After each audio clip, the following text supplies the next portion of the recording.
मित्रों, विपक्ष कांग्रेस इतना क्यों बौखला गया है और बौखलाहट में वो जो बातें कर रहा है, क्या बातें कर रहा है? मोदी की कब्र खुदेगी। ये मोदी की कब्र क्यों खोदना चाह रहा है? इसके पीछे क्या राज है, क्या वास्तव है, यही हम लोग आज समझने की कोशिश करेंगे। तेरी कब्र खुदेगी, आज नहीं तो कल खुदेगी। मोदी तेरी कब्र खुदेगी, आज नहीं तो कल खुदेगी। नमस्कार मित्रों, वंदे मातरम। वास्तवावर बोलू काहीतरी इस श्रृंखला में फिर एक बार आपका स्वागत है। मित्रों, मोदी की कब्र क्यों खोदना चाह रहे ये विपक्ष, इंडिया अलायंस, ये कांग्रेस क्यों खोदना चाह रही है? इसके पीछे क्या राज है, क्या कारण है, यही हम लोग आज चर्चा कर रहे हैं। मित्रों, आपको पता होगा कि जिस तरह से, जिस रफ्तार से ये देश प्रगति के पथ के ऊपर है, विकास के पथ के ऊपर है, उन्नति के पथ के ऊपर है, यही बातें इस विपक्ष को खटक रही है। क्योंकि इस वजह से मोदी को हम लोग हटा नहीं सकते। हम लोगों के पास कोई अभी मुद्दा ही नहीं है, मुद्दा ही बचा नहीं है। तो क्या करें हम लोग? एक ही रास्ता है, वो है मोदी की कब्र खोदो, मोदी को जान से मारो। इसके पीछे क्या राज है ना, वो आप जरा मोदी के मुंह से ही सुन लीजिए तो आपको पता चलेगा कि मोदी क्या कह रहे हैं और वो मोदी की कब्र क्यों खोदना चाह रहे हैं। बाद में वो इसके ऊपर हम लोग चर्चा करेंगे। अब जरा सुनिए मोदी का भाषण, जो भाषण उन्होंने राष्ट्रपति के अभिभाषण के ऊपर दिया हुआ भाषण है, वो भाषण आप सुनिए और सुनने के बाद इसके ऊपर हम लोग चर्चा करेंगे। आदरणीय सभापति जी, इन दिनों कांग्रेस के हमारे साथियों का मुझ पर जरा विशेष प्रेम है, वो स्पेशल प्रेम है। और जब मैं जिम्मेवारी जो मिली है उसके तहत, और जिम्मेवारी न मिलती तो भी देश के लिए जीना तुमने सीखा है। हम विकसित भारत की जमीन मजबूत कर रहे हैं, उसको एक ताकत दे रहे हैं। एक तरफ देश के युवाओं के लिए मजबूत जमीन तैयार कर रहा हूं, तो कांग्रेस मोदी की कब्र खोदने के कार्यक्रम करवा रही है। और मोहब्बत की दुकान खोलने वाले मोदी तेरी कब्र खुदेगी के नारे लगा रहे हैं जी। ये कौन सी मोहब्बत की दुकान है जो देश के ही किसी नागरिक के कब्र खोदने के सपने देखती हो? ये कौन सा संविधान से उन्होंने सीखा है जो देश के ही किसी नागरिक के कब्र खोदने की बात करते हो? क्या ये संविधान का अपमान नहीं है? क्या ये मानवता का अपमान नहीं है? क्या ये सार्वजनिक जीवन की मर्यादाओं का अपमान नहीं है? और उनको इसका कोई खेद नहीं है। अगर इसके बाद क्या बयान देंगे? बयान देखो, प्रधानमंत्री राज्यसभा में भी रो रहा था। किस प्रकार के संस्कार और वृत्तियों से पले बड़े लोग हैं ये। आदरणीय सभापति जी, मेरे लिए कोई अनुभव मेरा बहुत पुराना है। 2002 से जब वे विपक्ष में थे तब से, और 2004 से जब वो सत्ता में आए तब से, और 2014 से मैं जब यहां आया तब से, पिछले 25 साल से संसद का एक भी सत्र ऐसा नहीं गया, मोदी संसद का सदस्य नहीं था, एक भी सत्र ऐसा नहीं गया जिसमें इस सदन के अंदर मोदी को गाली देने का काम न किया हो इन लोगों ने। 25 साल। और मुझे किसी ने पूछा था, मोदी जी आपके स्वास्थ्य का क्या राज है? मैंने कहा मैं डेली 2 किलो गाली खाता हूं। आदरणीय सभापति जी, ये मोदी की कब्र क्यों खोदना चाहते हैं? ये सिर्फ नारा नहीं है, ये इनके भीतर पड़ी हुई नफरत का प्रतिबिंब है, इसकी अभिव्यक्ति है। और वे इसलिए है, हमने 370 की दीवार गिरा दी, इसलिए वो मोदी की कब्र खोदना चाहते हैं। हमने नॉर्थ ईस्ट में बम, बंदूक और आतंक का जो छाया बना रहता था, नॉर्थ ईस्ट में शांति और विकास का राह अपनाई, इसलिए वो मोदी की कब्र खोदने पर सोच रहे हैं। पाकिस्तानी आतंकियों को घर में घुस करके जवाब देते हैं, इसलिए मोदी की कब्र खोदने की बात करते हैं। ऑपरेशन सिंदूर करते हैं, इसकी उनको परेशानी होती है और इसलिए वो मोदी की कब्र खोदते हैं। माओवादी आतंक से देश को मुक्ति दिलाने के लिए साहसपूर्ण कदम उठा रहे हैं, इसलिए मोदी की कब्र खोद दी है आपको। हमने, नेहरू जी ने देश के साथ बहुत बड़ा अन्याय किया था, सिंधु जल समझौता करके। उस सिंधु जल समझौते को हमने एबेंस में डाल दिया। क्या इसलिए आप मोदी की कब्र खोदने के नारे लगा रहे हो? आदरणीय सभापति जी, कांग्रेस की परेशानी कुछ और है। ये पचा नहीं पा रहे कि मोदी यहां तक पहुंचा कैसे, और उनकी परेशानी बढ़ती जा रही है। कि भाई पहुंचा तो पहुंचा, लेकिन अब तक टिका क्यों है। और इसलिए वे एक ही रास्ता उनके लिए बचा हुआ लग रहा है कि मोदी तेरी कब्र खुदेगी। आदरणीय सभापति जी, ये तो मान करके बैठे थे। उनका लोकतंत्र, संविधान का कोई लेना देना नहीं। उनको तो लगता है कि प्रधानमंत्री पद उनके परिवार की जागीर है, उस पर कोई और बैठ नहीं सकता। ये जो उनके भीतर में नफरत पड़ी हुई है, मोहब्बत की दुकान में जो आग भरी पड़ी हुई है, उसका परिणाम है। और इसीलिए कोई क्यों बैठा, हमारा पैतृक अधिकार था, इसलिए मोदी की कब्र खोदने का नारा लेकर के वो चल रहे हैं। आदरणीय सभापति जी, कांग्रेस के शाही परिवार को देश ने दशकों तक अवसर दिया है। ऐसा नहीं है, देश ने आपके लिए भी अपना भविष्य दांव पे लगाया था, लेकिन आपने गरीबी हटाओ के नारे लगाए, गुमराह किया। लाल किले पर से कांग्रेस के एक भी प्रधानमंत्री के भाषण में गरीबी हटाने की बात ना आई हो, ऐसा नहीं हुआ है। लेकिन किसी भी प्रधानमंत्री ने गरीबी हटाने के लिए क्या किया, वो एक बार भी नहीं आया। वो नारे से अधिक कुछ नहीं था उनका।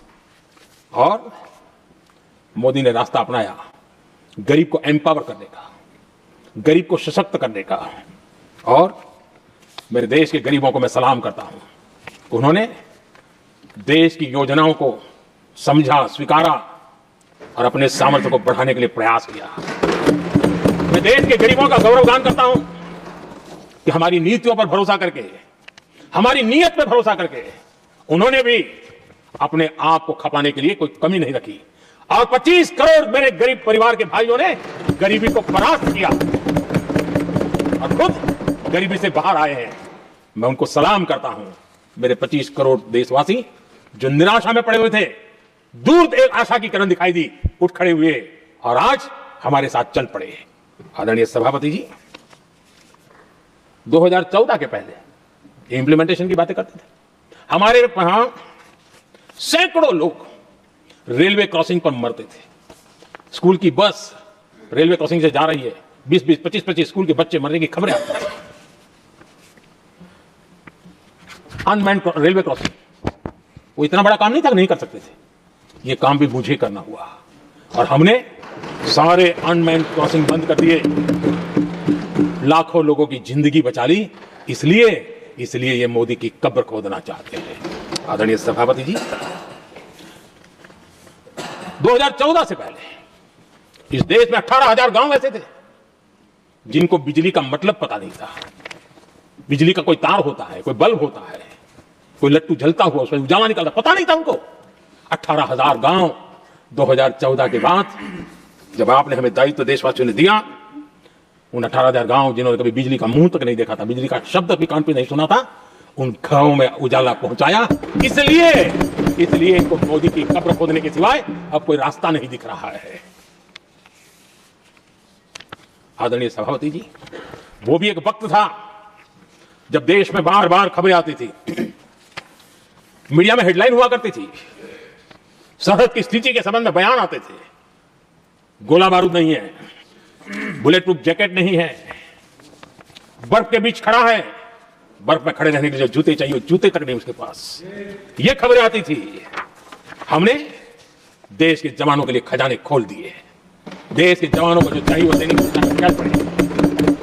और इसलिए वो चाहते कि अब तो कोई रास्ता बचा नहीं है, बस कब्र खुदेगी मोदी की, यही एक रास्ता उनके लिए बचा है। आदरणीय सभापति जी, एक बार उत्तर प्रदेश के वर्तमान मुख्यमंत्री जी ने सदन में भाषण करते करते वो रो पड़े थे। दिमागी बुखार के कारण बच्चे, अनगिनत बच्चे मर रहे थे। इनको कभी सूझा नहीं इस दिमागी बुखार से मुक्ति दिलाई जा सकती है। आदरणीय सभापति जी, आंख की बीमारी ट्रकोमा, लोग परेशान होते थे, आंखें चली जाती थी और विज्ञान प्रगति कर चुका था, हो सकता था, वो नहीं कर सकते थे। हमने दिमागी बुखार से भी मुक्ति दिलाई और हमने ट्रकोमा से भी देश के लोगों की आंखें बचाई। यही सफलताएं हैं, यही संवेदनशीलता है, समाज के लिए जीने मरने का यही संकल्प है। पल पल, तिल तिल समाज के लिए बिताना, घिसना, झलना, वो उनको परेशान कर रहा है। तब जाकर के मोदी तेरी कब्र खुदेगी, ये मंत्र लेकर के चल रहे हैं, ये सपने देख करके चल रहे हैं और बातें लोकतंत्र की करते हैं। मोहब्बत की दुकान के साइन बोर्ड लगाते हैं। क्या सार्वजनिक जीवन में ऐसी नफरत होती है? आदरणीय सभापति जी, इनकी सरकार रिमोट से चलती थी, मेरी सरकार भी रिमोट से चलती है। 140 करोड़ देशवासी मेरा रिमोट है।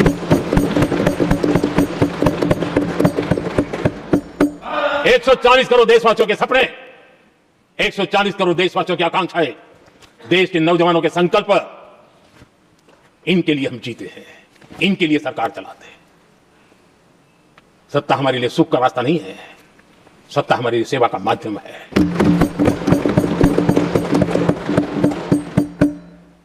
मुद्रा योजना, लाखों करोड़ों की मदद मिली, स्वरोजगार को बल दिया। कांग्रेस ने कभी स्टार्टअप कल्चर को प्रमोट ही नहीं किया।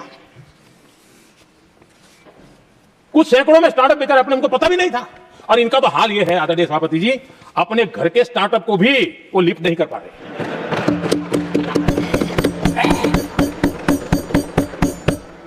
और हमारी सरकार में आज 2 लाख से ज्यादा स्टार्टअप है।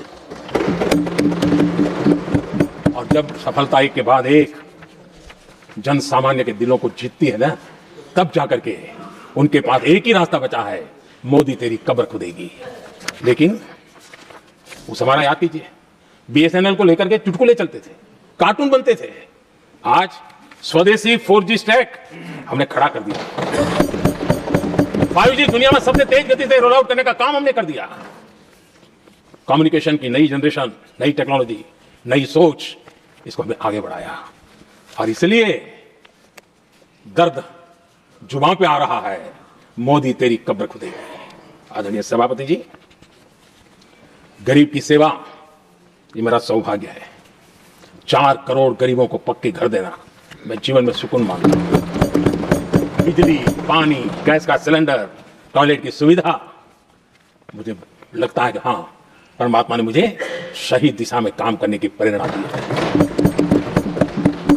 पहली बार गांव की महिला गर्व से कह रही है, हाँ मैं लखपति दीदी बनी हूं। तो दूसरी कह रही है, इस साल तक मैं लखपति दीदी बन जाऊंगी। जो बन गई है उनको जब पूछता हूं, नहीं बोले साहब अब तो करोड़पति के लिए सोच रहे हैं। ये जो मिजाज बदला है, जो आत्मविश्वास बढ़ा है, और ऐसे देश के कोटि कोटि जनों के आशीर्वाद जिस इंसान पर हो, कोटि कोटि माताओं बहनों का जिस पर रक्षा कवच हो, नारे कितने ही लगा लो, कब्र तुम नहीं खोद पाओगे। ये देश की शक्ति, आशीर्वाद रूपी कवच, माताओं बहनों का मेरे प्रति जो भाव रहा है, जिस श्रद्धा भाव से मैंने माताओं बहनों की सेवा करने का काम किया है, जिनको कोई पूछता नहीं था उसको मोदी पूजाता है, यही करना है। और ये आशीर्वाद ही है जो इनको चूबते हैं और इसलिए कब्र खोदना चाहते हैं। मित्रों, आपने सुना होगा कि ये कब्र क्यों खोदना चाह रहे। मैंने शुरुआत में ही कहा था कि जिस प्रगति के पथ के ऊपर हम लोग चल रहे, जिस उन्नति के पथ के ऊपर हम लोग चल रहे और जिस तेजी से चल रहे, उस तेजी के वजह से, वो प्रगति की वजह से, उस उन्नति की वजह से आज ये विपक्ष, एक कांग्रेस बौखला गया है। क्योंकि उनको अभी मालूम है, उनको पता चला है कि हम लोग अभी कभी भी सत्ता में नहीं आ सकते।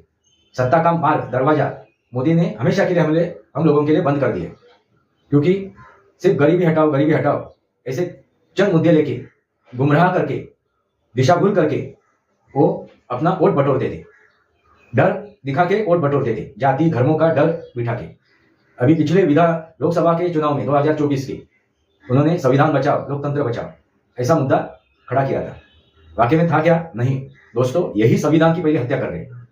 संविधान के दायरे में हम लोग किसी की भी कब्र नहीं खोद सकते, जीवित इंसान की। संविधान की जो बात कर रहा है वो किसी भी जीवित इंसान की कब्र खोदने की बात कभी नहीं करेगा। तो ये संविधान के चाहते हैं क्या? वो संविधान के दायरे में बात कर रहे हैं क्या? मुझे क्या कहना है आपको समझ में आया होगा ना। उनको किस नीति का मतलब है, ना नियत से उनका कुछ मतलब है, ना किस नियम से मतलब है, ना किसी वास्तव से मतलब है। उन्हें सिर्फ एक ही मतलब है, वो है सिर्फ एक बार फिर एक बार सत्ता में कैसे आए, सत्ता का जो एजेंडा है वो कैसा पूरा करे, सत्ता कैसी प्राप्त करे, यही इनका एजेंडा है। बाकी उनका एजेंडा कुछ भी नहीं है सत्ता प्राप्त करने का। फिर उसके लिए रणनीति के हिसाब से नहीं चलना है, उनको सिर्फ और सिर्फ क्या करना है, डीप स्टेट के हिसाब से क्या करना है उनको? षड्यंत्र रचना है, और षड्यंत्र रच के किसी को भी गाड़ना है, किसी की भी कब्र खोदनी है, और किसी का भी नहीं, स्वयं प्रधानमंत्री की कब्र खोदनी है उनको, प्रधानमंत्री को उनको गाड़ना है। यही सच्चाई है, यही वास्तव है। इन विपक्षों का, इन कांग्रेस जनों का, कांग्रेस की क्या विचारधारा है कि आप ऐसे इंसान को गाड़ो, ऐसे इंसान की कब्र खोदो जो आपके रास्ते में अड़ंगे डाल के बैठा हुआ है। यही सच्चाई है, यही वास्तव है। आपको क्या लगता है इस वास्तव से? आपको मैंने जो रूबरू किया है, पहचान करके दी है, तो आपको क्या लगता है? आपके विचार कमेंट बॉक्स में लिखिए। इस मेरे चैनल को सब्सक्राइब कीजिए, वास्तव और बोलू काहीतरी इस श्रृंखला को सब्सक्राइब कीजिए, बेल आइकन दबाइए। मेरे विचार सही लगे तो लाइक कीजिए, आपके विचार कमेंट बॉक्स में लिखिए। आज के लिए इतना ही। भारत माता की जय, वंदे मातरम। जय भारत, जय महाराष्ट्र, जय सनातन।